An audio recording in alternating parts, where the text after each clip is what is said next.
Allez, ça y est. Inauguration officielle de la toute première centrale photovoltaïque au sol d'Île-de-France, en Seine-et-Marne. Puissance de l'installation 4,5 MW, de quoi fournir assez d'électricité pour la consommation d'une ville de 2000 habitants. 20 000 panneaux solaires sur un terrain de 12 hectares, un terrain qui appartient à l'État, un ancien site militaire reconverti.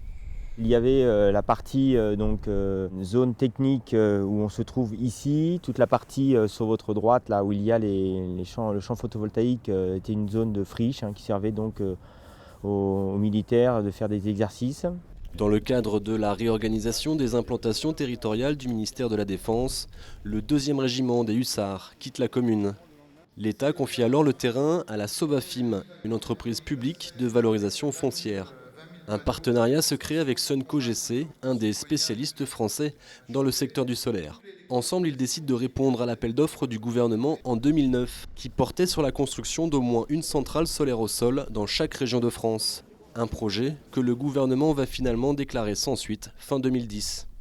Et à ce moment-là, à la fin de l'année 2010, nous nous sommes mis en situation de réaliser ce projet en dehors de l'appel à projet, c'est-à-dire dans les tarifs de l'électricité qui prévalait à l'époque, 35,4 centimes de kilowattheure.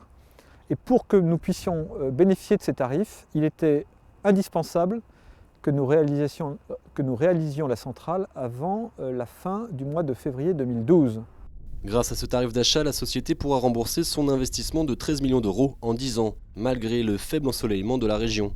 Toutefois, le nouveau tarif d'achat revu à la baisse risque bien d'empêcher tout autre projet similaire en Île-de-France.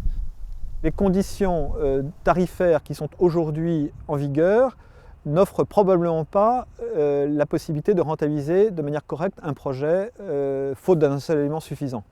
En tout cas, tant que les progrès techniques sur la fabrication des composants et sur la réduction des coûts ne compensent pas cette baisse tarifaire.